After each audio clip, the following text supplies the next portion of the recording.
우리 지난주에 이어서 요셉 이야기 계속됩니다. 창세기 42장. 우리 요셉 이제 이후로부터는 두 가지를 봐야 된다 그랬어요. 회복이라는 단어예요. 회복.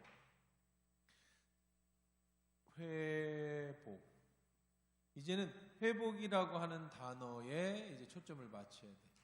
우리 총회에서도 올해는 코로나 이후로 무너졌던 예배나 이런 것들이 다시 회복하자라고 하는 것이 올해 총회 주제이기도 합니다. 회복. 자, 우선 요셉 하면 여러분 정리를 한번 해볼까요? 요셉이라고 하는 인물을 딱 얘기할 때 떠오르는 것이 뭐예요? 떠오르는 것. 아브라함 하면 떠오르는 게 뭐예요? 믿음. 그렇죠? 그럼 요셉 하면 떠오르는 게 뭐라 그랬어요? 꿈. 네. 또 마스크를 써서 안 들려.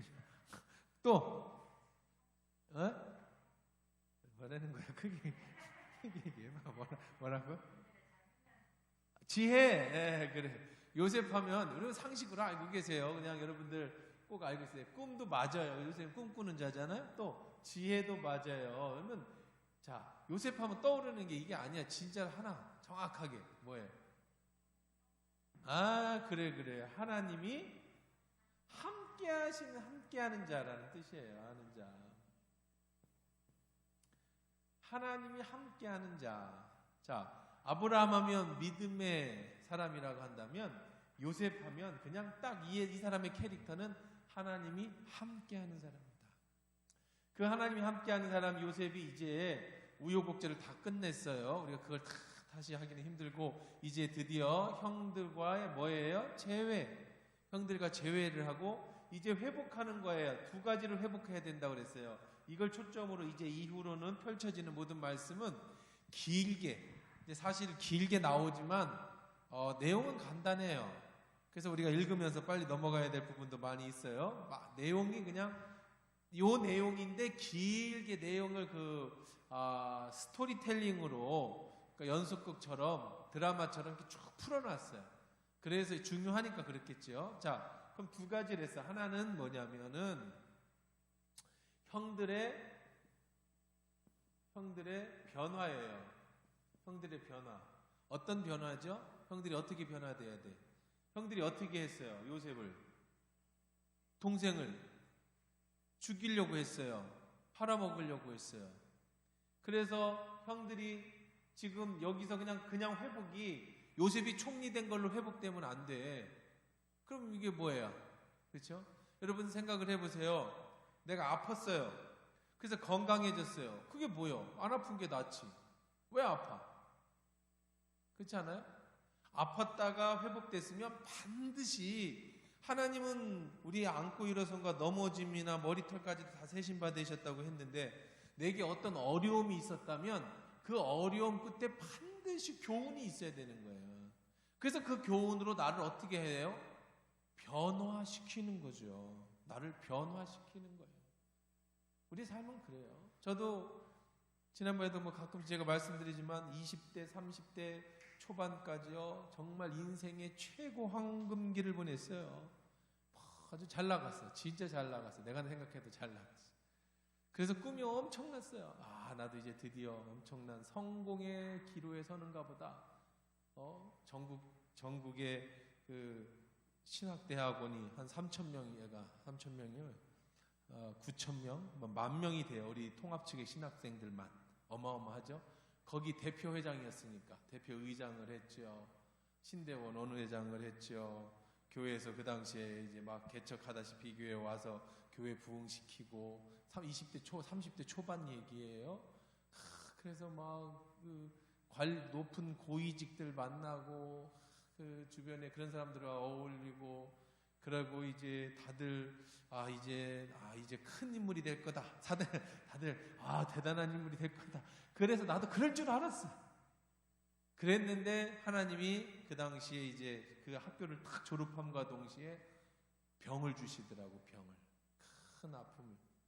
그래서 한 5년 알았는가 한 7년인가를 아팠어요.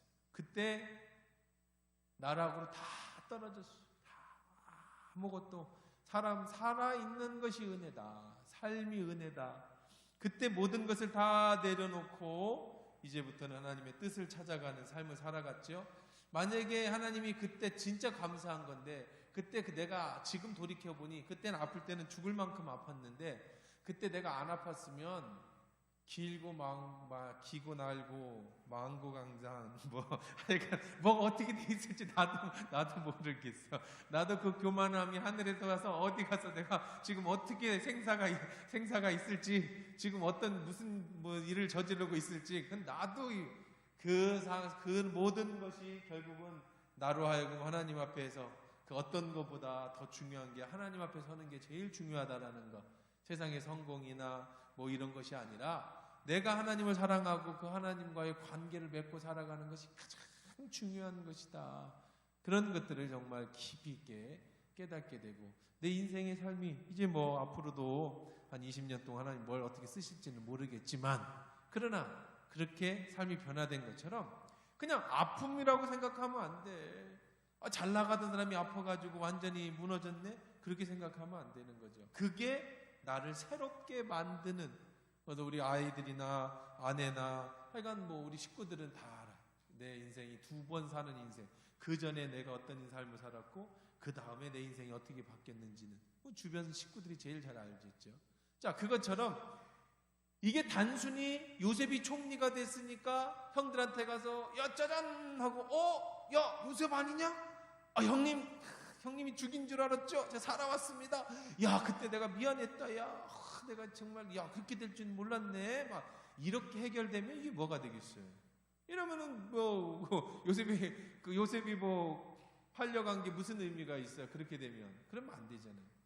자, 이들에게는 형들이 이 변화무쌍한 형들이에요. 어떤 형들이에요? 이 형들이요. 보통 사람들이 아니에요. 그냥 단순히 이 야곱에게 12아들이 있었는데 이 12아들이요 보통 아들들이 아니야. 세겜 사건 알잖아요.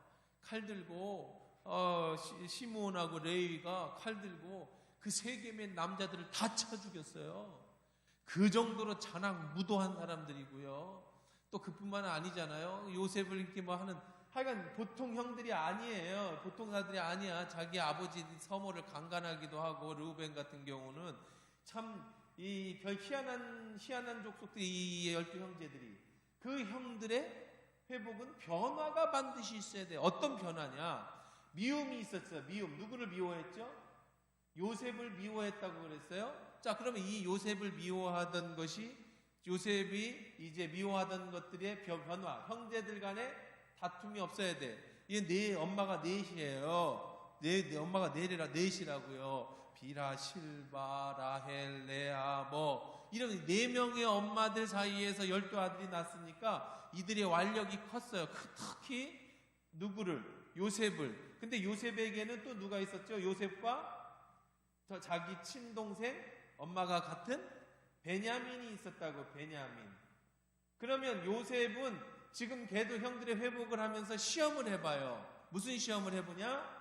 나를 미워한 것처럼 형들도 베냐민을 미워했는가, 변화됐는가 안 됐는가를 계속 시험해보고 있어요. 이게 변화돼야 돼. 형들의 변화가 있어야 돼요. 두 번째 우리가 봐야 될 핵심 키워드는 뭐라고 그랬어요? 어떤 회복이에요? 이 집에 내려오는 가게에 흐르는 저주가 있었어요. 가게에 흐르는 저주가 꼭 있는 거냐 없느냐 이거는 옛날에 얘기했지만 그거는 그냥 들어치고 쉽게 그냥 풀어드리는 거예요. 이 집에는 무슨 큰 문제가 대대로 흘러내려왔죠? 편애라고 하는 이런 문제가 계속 있었어요. 그렇죠? 자기의 아버지의 야곱 때는 야곱과 에서, 아버지 어머니가 둘이 편 나눠가지고 편애했죠. 그 다음에 이제 야곱은 그대로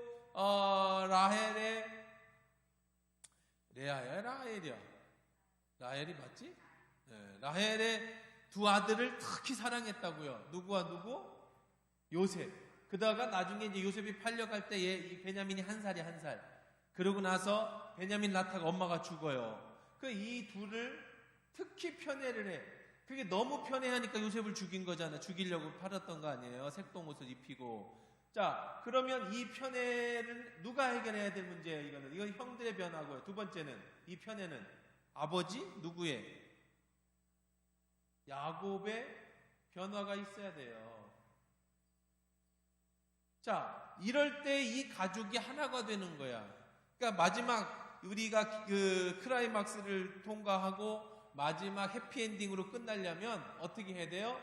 우리가 이제 드라마처럼 요셉과 형들이 재회하고, 요셉이 형들을 용서하고, 형들은 요셉에 대해서 했던 미운 마음과 이런 것들이 다 해결되어지고, 아버지는 아들만 편애했던 이것에 대해서 이제 모든 아들들에 대해서 오픈하게 되고, 이러한 두 가지의 모든 것이 다 풀어질 때 해피엔딩이 이루어진다고요. 자, 그럼 이거를 보고 이제 들어가는 거예요. 머릿속에 계속해서 이 앞으로 볼 내용은 전부 이 두 가지예요. 그러면 이제 왜 이거를 길게 설명하느냐? 이제 창세기를 계속 읽으면서 요셉은 뭘 시험하겠어요? 형들이 변화된 날을 시험할 거고, 뭘 또 시험하겠어요? 아버지가 변화됐는가를 시험할 거 아니에요. 그 요셉의 손에 있어요. 요셉이 짜잔하고 형들하고 나타나면 안 된다고요. 이 형들이 변화됐는지를 봐야 돼. 형들이 변화되지 않으면 요셉은 이건 또 새로운 단계 들어가야 돼요. 언제까지는 이렇게 편애가, 그리고 이 미움이 자자손손 대대로 이어지면 안 돼. 끊어야 돼, 여기서. 자, 이걸 머릿속에 두고, 자, 하나님이 어떻게 해결하시는가? 이제 회복, 또 다른 말로 어떻게 이 문제가 해결되는가라고 하는 장면으로 들어가는 겁니다. 자, 지난주에 살펴본 바 보면, 자, 이 요셉이 이제, 그 한 사람만, 옥에 갖고 너희 곡식 가지고 가라. 그래서 이제 굶주림을 면해라. 그래서 가서 누구를 데리고 오라고 합니까? 20절에 막내를, 누구? 베냐민 데리고 와라. 그래야 너희들 믿겠다. 그래서 이제 보내버립니다. 자, 이제 26절부터 그 뒤의 일입니다. 자, 26절부터 오늘 마지막 절까지 읽어볼게요. 시작. 그들이 곡식을 나귀에 싣고 그것을 떠났더니 한 사람이 여관에서 나귀에게 먹이를 주려고 자루를 풀고 본즉 그 돈이 자루 아귀에 있는지라. 그가 그 형제들에게 말하되 내 돈을 도로 넣었도다. 보라, 자루 속에 있도다. 이에 그들이 혼이 나서 떨며 서로 돌아보며 말하되 하나님이 어찌하여 이런 일을 우리에게 행하셨는가 하고 그들이 가나안 땅에 돌아와 그들의 아버지 야곱에게 이르러 그들이 당한 일을 자세히 알려 아뢰되 그 땅의 주인인 그 사람이 엄하게 우리에게 말씀하고 우리를 그 땅에 대한 정탐꾼으로 여기기로 우리가 그에게 이르되 우리가 확실한 자들이요 정탐꾼이 아니나이다. 우리는 한 아버지 아들 12형제로서 하나는 없어지고 막내는 오늘 우리 아버지와 함께 가나안 땅에 있나이다 하였더니 그 땅의 주인이 그 사람이 우리에게 이르되 내가 이같이 하여 너희가 확실한 자들임을 알리리니 너희 형제 중 하나가 내게 두고 양식을 가지고 가서 너희 집안에 굶주림을 구하고 너희 막내 아우를 내게로 데려오라. 그러면 너희가 정탐꾼이 아니요 확실한 자들임을 내가 알고 너희 형제를 너희에게 돌리리니 너희가 이 나라에서 무역하리라 하더이다 하고 각기 자루를 쏟고 본즉 그 사람의 돈뭉치가 그 자루에 있는지라. 그들과 그들의 아버지가 돈뭉치를 보고 다 두려워하더니 그들의 아버지 야곱이 그들에게 이르되 너희가 나에게 내 자식을 잃게 하였도다. 요셉도 없어졌고 시므온도 없어졌거늘 베냐민을 또 빼앗아 가고자 하나니 이는 다 나를 해롭게 함이로다. 루벤이 그의 아버지에게 말하여 이르되 내가 그를 아버지에게로 데리고 오지 아니하거든 내 두 아들을 죽이소서. 그를 내 손에 맡기소서. 내가 그를 아버지께로 데리고 돌아오리이다. 야곱이 이르되 내 아들은 너희와 함께 내려가지 못하리니 그의 형은 죽고 그만 남았습니다. 만일 너희가 가는 길에서 재난이 그에게 미치면 너희가 내 흰머리를 슬퍼하며 스올로 내려가게 함이 되리라. 자, 무슨 내용입니까? 이제 시므온을 붙잡았어요. 우리가 왜 지난주에 시므온을 붙잡았는가? 좀 인간적인 방법을 좀 한번 살펴봤죠. 자, 시므온은 붙잡아 놓고 이제 가서 누구 데리고 와야 시므온 풀어준다? 베냐민 데리고 와라. 자, 형들의 변화를 보고 싶었지만 또 다른 의미는 요셉의 자기 친동생, 엄마도 같은 친동생 베냐민, 1살 때 헤어진 그 베냐민이 살아있는지 눈으로 보고 싶었고 그 베냐민을 너무 보고 싶었어요. 만나고 싶었어요.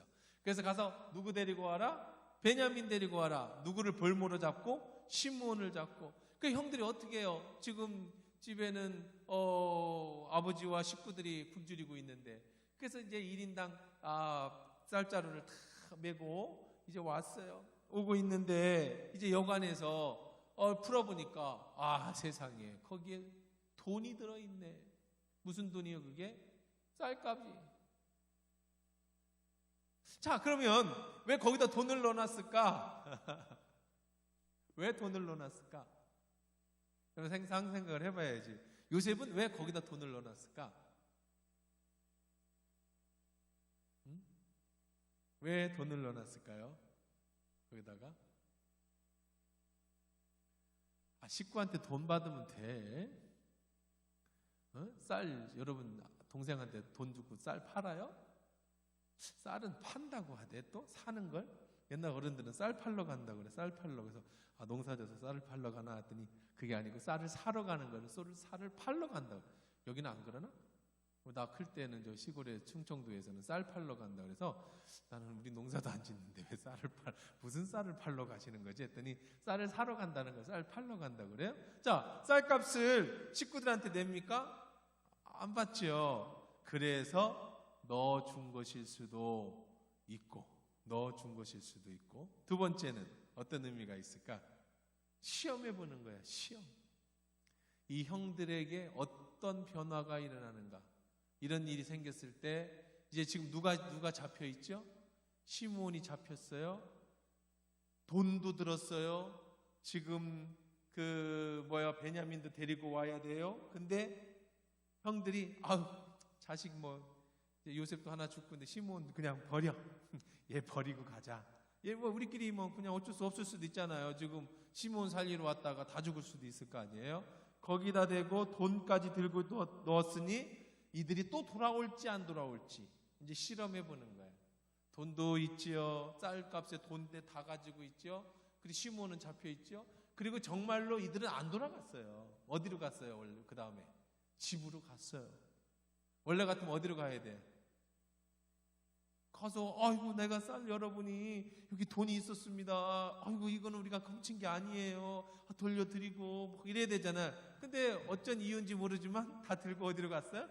집으로 갔어. 문제는 그 쌀이 다 떨어질 때 어떻게 할 거야? 떨어진 다음에는. 자, 두 번째, 아버지를 만났어요. 아버지를 만납니다. 근데 사실 아버지는 시므온이 잡혀 있는 거에 대해서 별로 마음을 안 써. 왜? 편해. 시므온이 잡힌 거에 대해서는 별로 크게 마음을 안 써. 그런데 어쩔 수 없지 뭐. 그렇다고 시므온 잡혀 있다고 그래서 데리러 갈 수는 없잖아. 그래서 쌀을 다 먹을 때까지 그냥 있어. 시므온은 잡혀 있는데. 하여간 이 집이 참 이제 희한한 집이에요. 지금 아들 하나는 잡혀 있는데 별로 아버지가 크게 그렇게 하지 않아요. 이 편애가 심해. 그래서 쌀을 다 먹었어. 근데 문제는 뭐예요? 쌀이 떨어졌어. 어떻게 해야 돼? 또 사러 가야 돼. 그럼 문제 투성이네. 뭔 문제예요? 첫째는 돈이 아니에요. 첫째는 뭔 문제예요? 제일 큰 문제가 뭐야? 베냐민 데려가는 문제야. 누가 안 놔줘? 아버지가 안 놔주죠. 지금 야곱의 시험이에요. 이거는 야곱의 시험. 지금 요셉을 잃었어요. 사랑하는 아들을. 베냐민까지 잃어? 어떻게 할 거야? 아버지가 안 된대. 죽었다 깨어나도 안 돼. 근데 시간이 지납니다. 아버지가 그래. 야, 니들 왜 쌀 안 사오냐? 쌀 사와라. 형들이 그럽니다. 아버지, 이 그냥 쉬운 일이 아니에요. 뭔데? 베냐민 데려가야 된답니다. 아니, 어떻게 알아? 베냐민이 있는지 없는지? 그게 말이죠. 사실은 그게 아니고 그냥 물어보길래 우리를 정탐꾼이라고 하길래 우리 정탐꾼 아니다. 우리 다 식구다. 정탐꾼 같으면 각자 올 거 아니냐. 근데 우리는 다 피를 나는 형제다. 아버지가 다 똑같지만 어머니는 다르지만 아버지가 똑같다. 그래서 이런 얘기를 하는데 하단 중에 그냥 무의식결에 동생 하나는 잃어버리고 그게 누구야? 요셉 잃어버렸대. 잃어버리고 뭐 잃어버려. 자기들이 팔아먹었지. 하여간 동생은 잃어버렸고 막내 동생 하나가 누구하고 있다? 아버지하고 있다. 그래서 요셉이 딱 알았지. 아, 베냐민 살아있구나. 나 태어날 막 그 한 살 엄마 막 죽고. 그래? 그런 거구나. 그런 거죠. 그래서 자연스럽게 얘기한 것 뿐입니다. 그랬더니 뭐라고 얘기를 하냐면, 니들이 지금 나를 죽이려고 그랬구나. 아버지가 화가 나서 그런 거예요. 지금 내 아들 요셉도 잃어버렸는데 베냐민까지 죽으면 나는 흰머리로 스올로 들어가게 돼. 지옥으로 날 떨어뜨려. 니들이 나를 지금 지옥으로 떨어뜨리려고 하고 있어요. 아버지의 마음이 굉장히 완고해요. 절대 보내지 않아요. 야, 시므온도 가서 잡혀놓더니 이제 베냐민, 요셉 다 죽일 작정이냐? 안 된다. 못 간다. 근데 못 가면 어떻게 쌀 떨어졌는데. 굶어 죽을 수는 없잖아요. 그때 이제 르우벤이 얘기합니다. 큰아들이에요. 큰아들. 뭐라고 얘기하는지 한번 볼까요? 르우벤 얘기를 한번 들어봅시다. 르우벤이, 자, 우리 37절입니다. 자, 시작.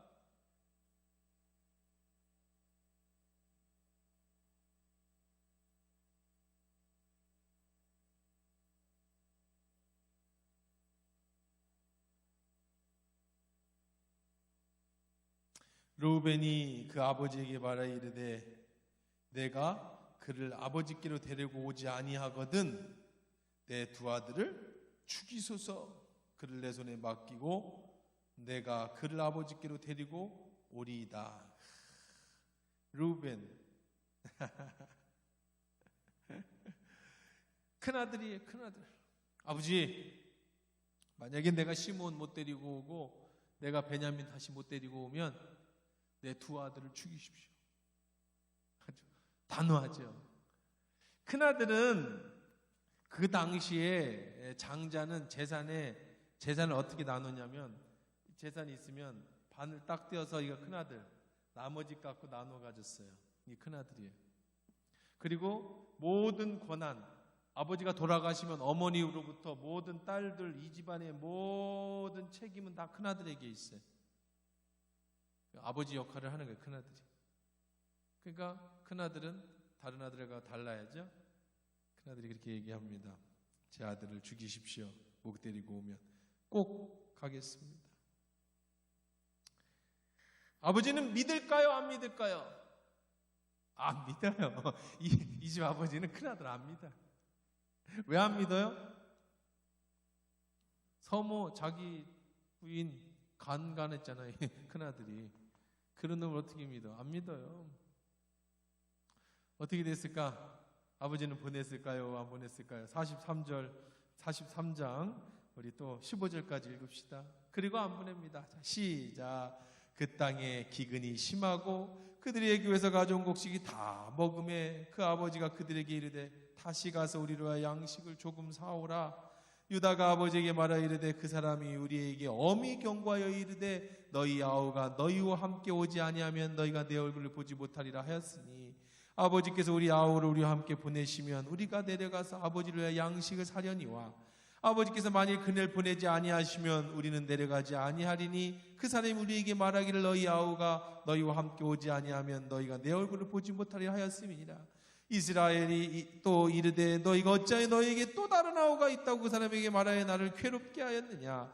그들이 이르되 그 사람이 우리와 함께 우리 친족에 대해 자세히 질문하여 이르기를 너희 아버지가 아직 살아 계시냐 너희 아우가 있느냐 하기로 그가 묻는 말에 그에게 대답한 것이니 그가 너희 아우를 데리고 오리라 할 줄을 우리가 어찌 알았으니까. 유다가 그 아버지 이스라엘에게 이르되 이 아이를 나와 함께 보내시면 우리가 곧 가리니 그러면 우리와 아버지와 우리 어린아이들이 다 살고 죽지 아니하리이다.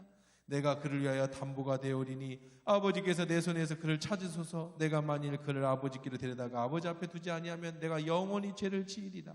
우리가 지체하지 아니했다면 벌써 2번 갔다 왔으리이다. 그들이 아버지 이스라엘이 그들에게 이르되 그리할진대 이렇게 하라. 너희는 이 땅에서 아름다운 소산을 그릇에 담아가지고 내려가서 그 사람들에게 예물을 드리리니 곧 유향 조금과 꿀 조금과 향품과 모약과 유향나무와 열매와 감복숭 아니라 너희 손에 갑절의 돈을 가지고 너희 자루에 아귀의 돈을 넣었던 그 돈을 가지고 가라. 혹 잘못 있을까 두렵도다. 내 아우도 데리고 떠나 다시 그 사람에게로 가라. 전능하신 하나님께서 그 사람 앞에서 너희에게 은혜를 베푸사 그 사람이 너희 다른 형제 베냐민이 돌려보내게 하시기를 원하노라. 내가 자식을 잃게 되면 이르리로다.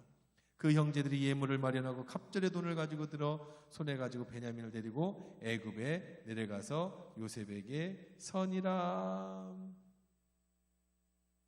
자, 이제 기다려도 이제 또 안 보냅니다. 근데 진짜 다 떨어져서 이제는 뭐 큰일 났어요. 시간이 지났습니다. 이제 아버지가 얘기합니다. 야, 갔다 와라. 근데 이미 다 큰형 얘기, 뭐 르우벤 얘기 안 듣습니다. 시므온은 잡혀 있어요. 레위는 뭐 그냥 그러고. 자, 이번에는 짜잔 하고 나타난 게 누구예요? 유다예요. 유다가 얘기를 합니다. 참 유다라는 인물이 실질적인 이 집의 핵심 인물이에요. 가장의 역할을 해요. 르우벤은 소모 피라를 강간해가지고 그냥 큰아들에서 제명됐고, 그 다음에 레위와 시므온은 그 세겜에서 학살을 해가지고 아버지 눈밖에 났고, 그 다음에 남은 네 번째 아들 유다가 이 집의 장자 역할을 합니다. 그래서 예수님의 족보에 누가 올라가? 유다가 올라가요. 유다. 큰 그 장자가 사실은 누가 되는 거예요? 유다가 돼요. 유다. 한번 볼까요? 족보 한번 볼까? 족보. 마태복음 족보 한번 봅시다. 자, 1절부터 3절 읽어봅시다. 아브라함과 다윗의 자손 예수 그리스도의 계보라. 아브라함이 이삭을 낳고, 마태복음 1장 1절이에요. 이삭은 야곱을 낳고, 야곱은 유다와 그의 형제를 낳고, 유다는 다말에게서 베레스와 세라를 낳고. 자, 야곱의 아들 누가 나와 장자로? 유다가 나와요. 원래 누가 나와야 되죠? 르우벤이 나와야 돼. 근데 르우벤은 아버지한테 완전히 그냥 뭐 못된 짓을 했지. 그래 어떻게 그래? 아버지 무슨 엄마라고 그래? 엄마가 많으니까. 뭐 계모? 계모? 뭐 누구 때? 뭐 이상. 하여간 뭐 아버지 엄마가 여럿이니까 계모를 그래 강간을 해버려. 그래서 어떻게 된 거예요? 아웃됐어.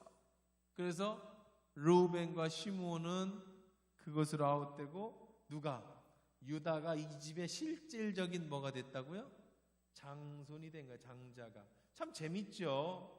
그 아버지 야곱도 장자가 될 게 아니었잖아요. 그런데 야곱이 장자가 되고 유다가 장자가 될 수 없음에도 하나님은 유다를 장자로 세워주셔요. 그러니까 참 태어날 때는 르우벤이 큰 형으로 태어났지만 하나님의 그런 역사하심은 알 수가 없어요. 우리도 마찬가지예요. 우리 인생이 어떻게 변화될지 아무도 몰라. 절대 잘 나간다고 교만하면 안 돼. 어느 순간에 역전될지 아무도 몰라. 재미있는 거는요, 교회 통계가 있어요. 통계. 그 11조를 내면 순서가 쭉 나올 거 아니에요. 이 컴퓨터로 이렇게 하면 누가 얼마 냈고 쭉 나오는데, 통계적으로 볼 때 제일 11조를 많이 내는 교회 장로든 집사든요, 어떤 직분을 가지신 분이든 10년을 지르는 사람이 없대. 통계적으로 그래요. 10년 내에 1등 하는 사람이 없대요. 그 사이에 수없이 바뀐다는 거예요. 이 사람은 기업도 크게 하고 뭐 사업도 크게 해서 이 사람의 사업이 계속될 것 같은데, 그런데 안 그렇더라는 거야. 그걸 통해서 뭘 하느냐? 하나님은요, 우리들을 사용하실 때 재정이든 아니면 여러분의 뭐든 간에 우리들 인생에서 지금 내가 밑바닥이라고 해서 낙심할 거 없어요. 어떻게든 하나님 올려주실 때는 어떤 방법으로 올려주시기도 하고요. 내가 지금 뭐 돈 잘 벌고 잘 나간다고 절대 교만해서는 안 돼. 하나님이 떨어뜨리려고 하면 한순간에 나락으로 떨어질 수 있는 게 우리의 인생이에요. 그게 통계적으로 나와요. 그러니까 절대 교만해서 안 돼. 모든 것이 다 하나님으로부터 왔다라는 걸 인정하고 매일매일 주 앞에서 겸손하게 행해야지. 그렇다고 또 우리가 너무 아무것도 없고 내가 지금 연약하고 밑바닥에 있다고 낙심할 것도 없어요. 하나님 어떤 방법을 통해서 하나님이 그 사람을 다시 일으켜 세워줄지 아무도 모르는 거예요. 그러니까 지금 사실 누가 장자인데, 르우벤이 장자인데 교만하면 안 돼요. 장자권은 박탈당했어요. 처음에 오자마자 르우벤이 얘기할 때 내가 아들을 죽이겠습니다. 땡, 너 못 믿어. 야곱은 아예 이 르우벤은 제껴놨어요. 근데 이제 실질적인 유다가 얘기를 합니다. 뭐라고 얘기를 하느냐? 내가 그를 위하여 9절입니다. 그 8절입니다. 유다가 그의 아버지 이스라엘에게 이르되 저 아이를 나와 함께 보내시면 우리가 곧 가리니 그러면 우리와 아버지와 우리 어린아이들이 다 살고 죽지 아니하리이다. 내가 그를 위하여 담보가 되오리니 아버지께서 내 손에서 그를 찾으소서. 내가 만일 그를 아버지께 데려다가 아버지 앞에 두지 아니하면 내가 영원히 죄를 지리이다. 우리가 지체하지 않았다면 벌써 2번 갔다 왔으리이다. 유다가 헌신적으로 고백합니다. 어떤 형벌도 내게 다 받겠습니다.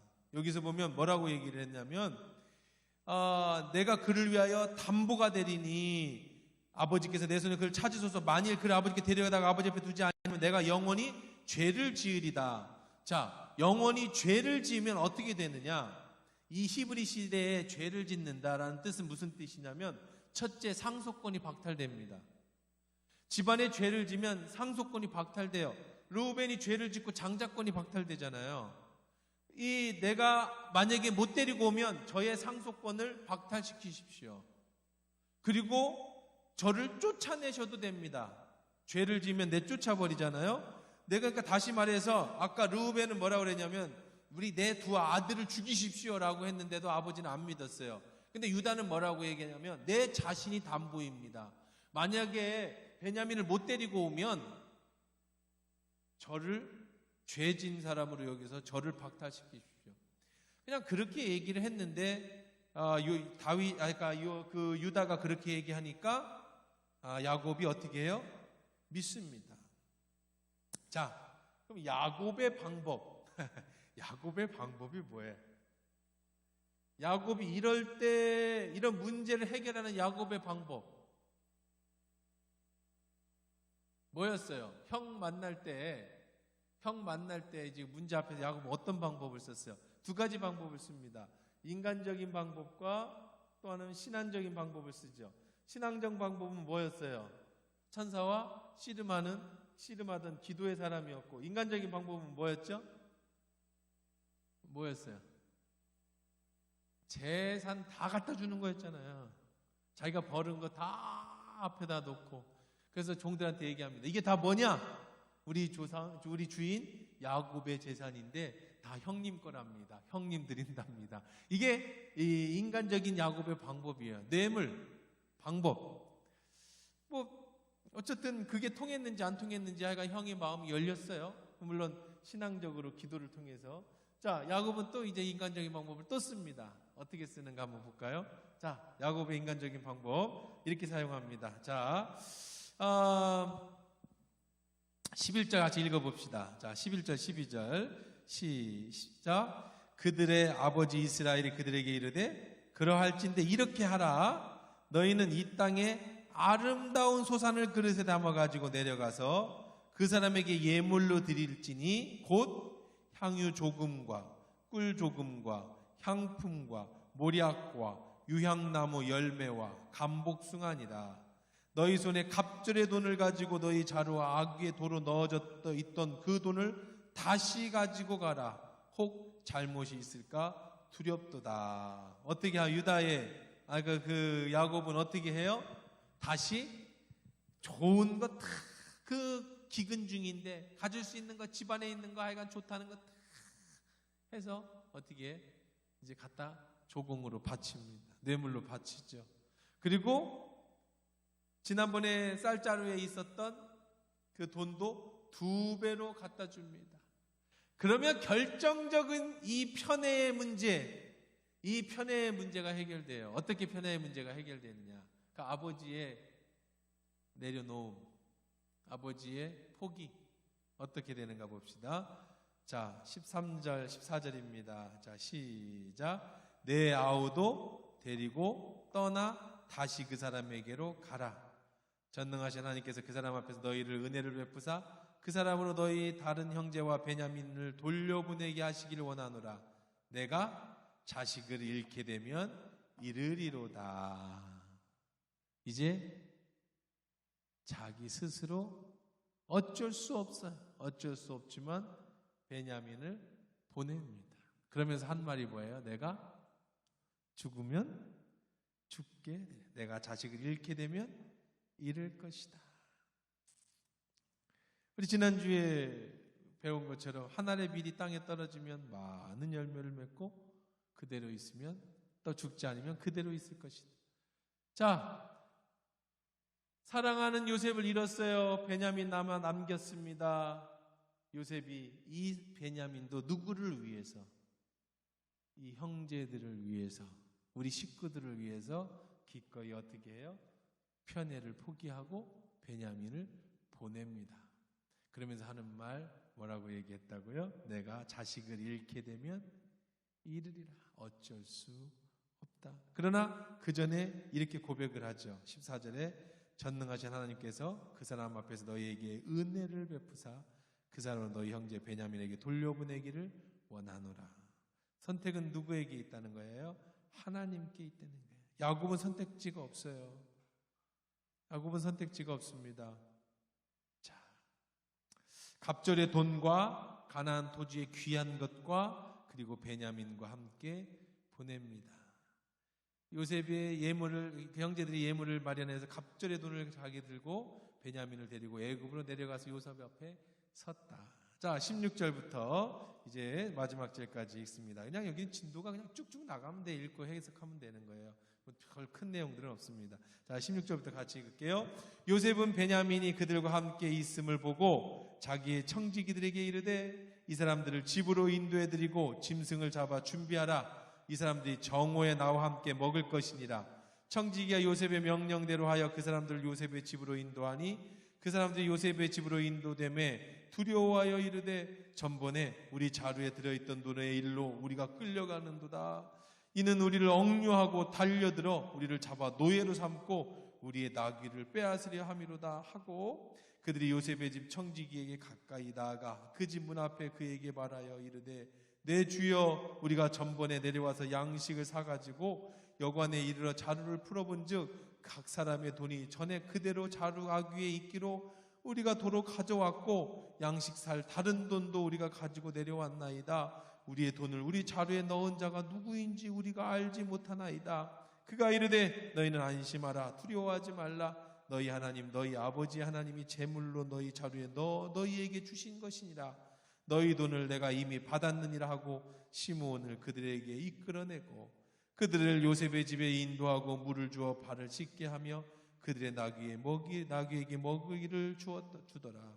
그들이 거기서 음식을 먹겠다고 함을 들었으므로 예물을 정돈하고 요셉이 정오에 오기를 기다리더니 요셉이 집으로 오매 그들이 집으로 들어가서 예물을 그에게 드리고 땅에 엎드려 절하니 요셉이 그들의 안부를 물으며 이르되 너희 아버지 너희에게 말하던 그 노인이 안녕하시냐? 아직도 생존해 계시느냐?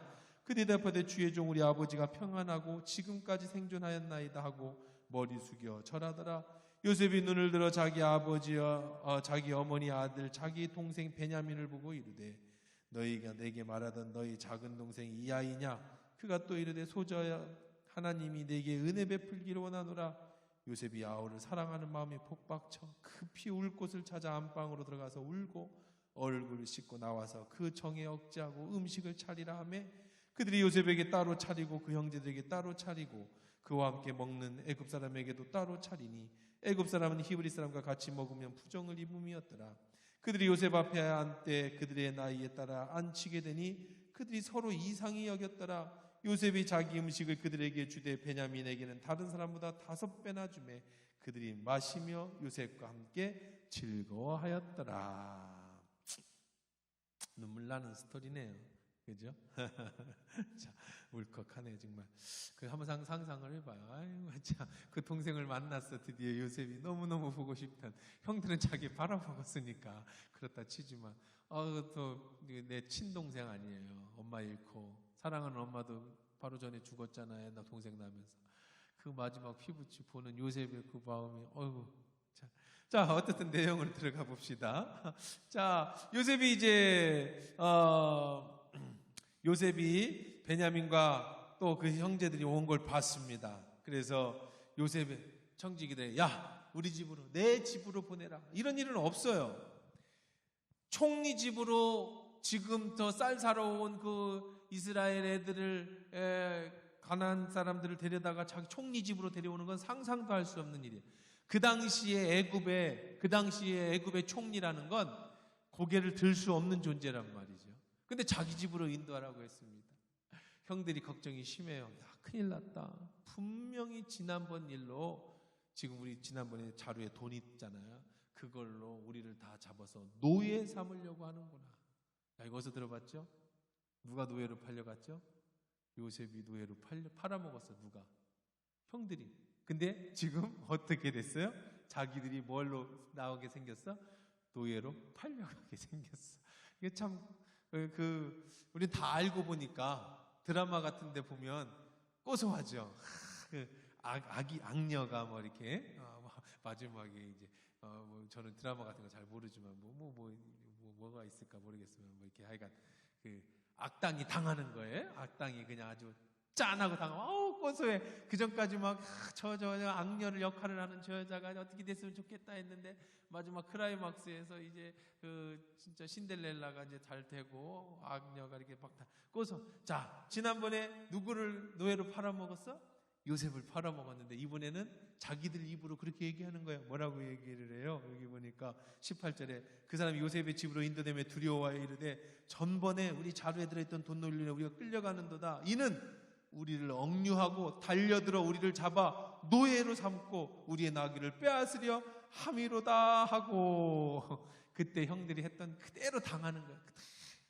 우리가 그렇게 되는구나. 자, 참네.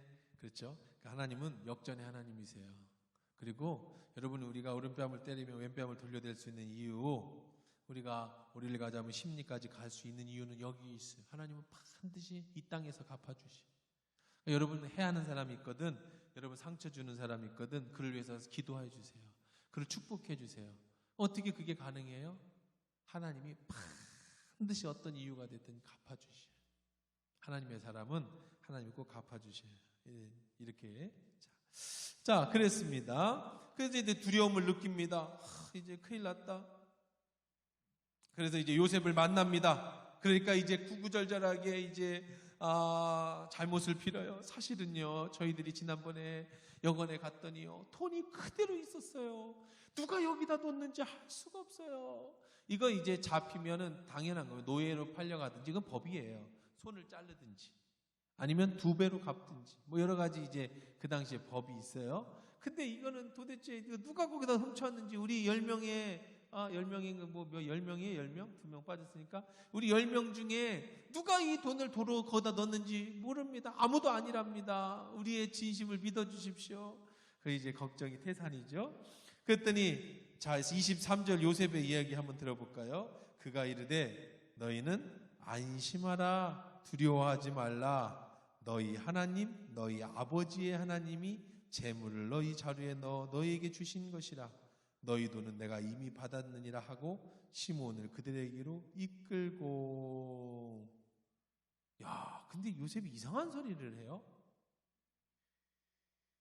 그걸 탓하는 게 아니라 시몬 데리고 와. 갇혀있던 시몬, 거기서 어떻게 갇혀있는지 잘 모르겠습니다만 시몬하고 제외를 시켜주면서 뭐라고 얘기를 하느냐, 이상한 말을 합니다. 여기서 이상한 말이 뭐 같아요? 여러분, 이상한 말, 제일 이상한 게 뭐 같아요? 한국말로는 이제 별 그렇게 뭐 크게 안심하라 그랬어요. 안심하라. 근데 원어에 보면은 이건 뭘로 하냐면 샬롬이라고 해요. 샬롬, 평안하라, 안심하라, 이렇게 뜻이에요. 샬롬. 근데 이건 어디의 인사냐면 히브리 인사예요. 유대인들이 쓰는 인사예요. 지금 애굽의 총리가 히브리 인사법으로 인사를 해요. 하나님의 샬롬이 너에게 임한다. 안심하라. 이런 단어는 안 써요. 히브리 인사예요. 샬롬의 인사법. 하나님의 평안이 너에게 임하기를 원한다. 하나님이 너희가 함께 하시니 네가 안심해라. 그러면서 뭐라고 그래요? 하나님이 너희 아버지 하나님의 재물이 너희에게 나오게 하신 것이 너희 돈은 내가 이미 받았다. 이상하죠? 어떻게 히브리 인사를 할까? 샬롬 할 수 있었을까? 이제 정제들이 조금 이상하다고 생각을 했을 수 있습니다. 자, 왜 그랬어요? 요셉은 히브리인이었어요. 샬롬을 어릴 때부터 어머니에게 배웠습니다. 자, 그래서 요셉이 형제들을 다 데려다가 발도 씻겨주고 그들의 나귀도 먹을 것을 줍니다. 그리고 나서 이따가 점심 식사 같이 하자 그래요. 이것도 황당한 얘기예요. 지금 쌀 사러 온 그 구매자한테 쌀 팔면 되지. 총리가 얼마나 많이 왔게 전 세계에서. 근데 우리 집에서 점심 먹자 그래요. 이따 점심 먹자.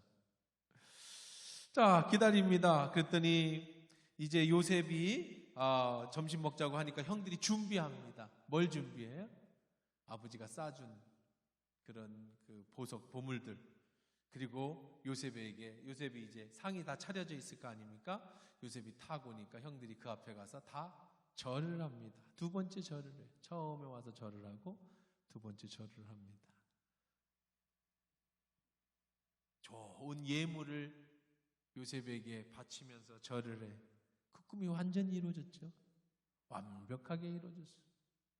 하나님 거짓말하지 않으세요. 하나님 꼭 이루어 주신다니까. 그 약속은 변개치 않으신 하나님. 절을 합니다. 자, 그러면서 요셉이 묻습니다. 너희 아버지, 너희들이 말한 그 노인 안녕하시냐? 네, 평안하십니다. 생존하 계십니다. 하고 또 머리 숙여 절을 하죠.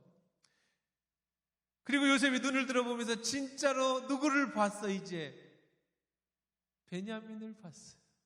내 동생 베냐민 말합니다. 제가 니들이 말한 그 막내 동생이냐? 예, 그렇습니다. 소자여, 하나님이 내게 은혜 베풀기를 원하노라. 소자여, 샬롬, 하나님의 은혜가 내게 임하기를 원한다. 엘샤다이 하나님. 이런 인사법이 히브리 인사법이거든요. 요셉이 아우를 사랑하는 마음이 복받쳐 급히 울 곳을 찾아 안방으로 들어가서 울고 얼굴을 씻고 그 정을 억제하고 너무너무 그냥 지난 모든 아픔이 다 생각나. 동생을 보니까 끌어올려서 잠깐 기다려. 아들이 가서 자기 방에 가서 너무 대성통곡을 하고 감정을 잘 추스리고 와서 식사 자리에 앉습니다. 근데 또 놀라운 일이 있어요. 또 신기한 겁니다. 뭐냐면 요셉이 따로 밥을 차렸는데 형제들을 따로 차렸어요. 왜 그때 따로 차렸냐면 당시 애굽인들은 히브리인들과 식사를 같이 하지 않았어요. 왜 안 했느냐면 가장 결정적인 이유는 자기들이 아주 그 높은 위치에 있다라는 것도 맞지만 그것보다 더 결정적인 건 애굽의 신은 바알이에요. 바알은 형상이 소예요. 소, 암소, 숫소 이런 소라고요. 그래서 이들은 소는 안 먹어요. 저기 나라 사람들처럼, 인도 사람들처럼 소는 안 먹어요. 소는 안 먹기 때문에 소가 조금이라도 묻은 그릇이나 소고기를 먹는 사람하고 같이 먹으면 자기도 부정해진다고 생각을 해요. 그래서 히브리인들하고는 절대로 겸상을 하지 않습니다. 이게 그 당시의 풍습이었어요. 그래서 밥상을 따로 차렸어요. 그런데 신기한 거는 자 보세요. 32절 그들이 요셉을 따로 차리고 형제들 따로 차리고 그와 함께 먹는 애굽 사람도 따로 차리고 애굽 사람도 히브리 사람과 같이 먹으면 부정을 입었습니다. 부정해진다고요. 자 그들이 요셉 앞에 앉되 그들이 요셉에 앉되 이제 요셉이 이렇게 독상을 차그리고 형제들이 이쪽 상에서 앉아서 먹는데 순서를 큰형부터 막내까지를 쭉 맞춰놓은 거예요. 얼굴 봐가지고 누가 형인지 어떻게 알아요? 나이 다 들어서. 신기하죠? 그리고 막내에게는 상징적인 거겠지만 뭐를 줬어요? 다른 사람보다 먹을 걸 5배나 더 줬어요. 참 베냐민을 특별 대우해 줍니다. 자, 이거는 뭐 여러 가지 이유가 있죠. 베냐민을 사랑하는 친동생이라도 했지만 또 하나는 형들이 베냐민을 특별 대우를 했을 때 형들의 표정이나 이들이 바뀌는가 안 바뀌는가도 시험해 보는 거야.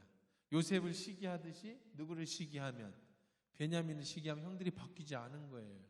그래서 그런 것도 이제 한번 다 살펴보게 됩니다. 뭐 결정적으로 이제 또 베냐민을 볼보로 잡기도 합니다만은.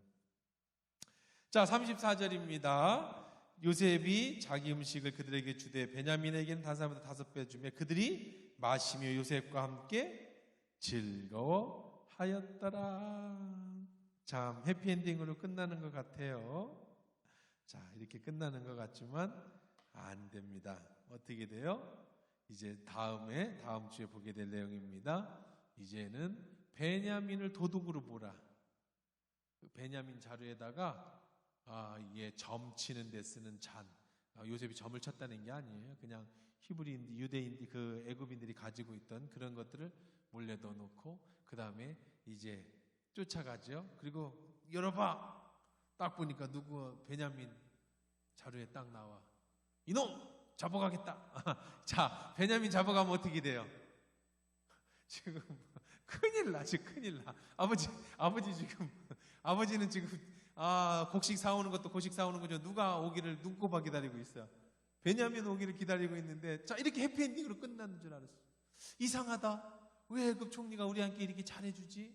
그러면서 룰루랄라 너무 좋아서 가는데 이런 또 다른 큰 어려움이 옵니다. 어떻게 해결될까? 이 속에서 어떤 역사가 일어나는가? 또 유다가 여기서 또 큰 일을 해냅니다. 유다는 어떤 일을 해내는가?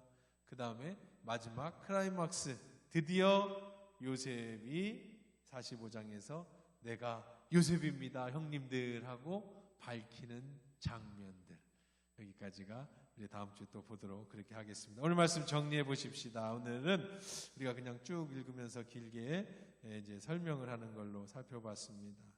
자, 이제 드디어 아버지의 편애가 여기서 해결됩니다. 형들을 위해서, 자식들을 위해서, 식구들을 위해서 누구를 내놔요? 베냐민을 이제 드디어 내어놓습니다. 그때 살펴본 유다의 고백, 하나님 나라에 위해서 하나님은 먼저 태어난 것은 르우벤이었지만, 그러나 하나님 앞에서 유다가 장자로서의 권한을 갖게 되는 결정적인 사건들, 이런 일들. 물론 유다는 뭐 저기가 없다는 거 아니에요. 그 후에 이제 그 전에 나왔었잖아요. 어떤 일이 있었죠? 유다가 자기 그 아들 며느리를 자기 부인으로 얻게 되잖아요. 그런 좀 어처구니 없는 사건이 있었지만, 그러나 유다가 실질적으로 하나님의 족보에 드는, 예수님의 족보에 드는 가장의 역할을 감당하는데 그냥 하는 게 아니에요. 자기가 죽으면 죽으리라 아버지 앞에 내 목숨을 내어놓고 이렇게 책임질 줄 아는 사람. 나중에 이제 베냐민이 잡혔을 때도 유다가 그렇게 책임 있는 행동을 하게 됩니다. 그래서 결국은 이 유다는 나중에 축복을 받을 때 긴 야곱의 축복이 나오거든요. 그때 유다에게 장자의 축복을 내려줍니다. 그래서 유다. 그래서 우리가 여기서 배울 수 있는 게 뭐예요?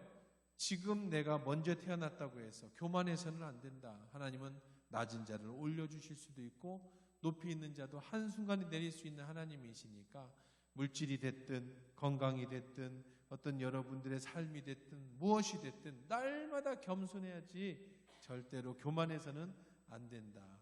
그리고 이 모든 관계는 지금 하나님이 회복해주는, 해결해주는 과정이다.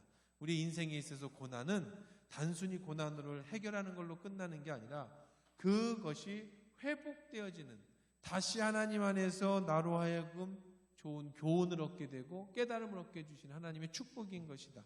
오늘 말씀 잘 생각하면서 우리 함께 기도하는 시간 갖도록 하겠습니다.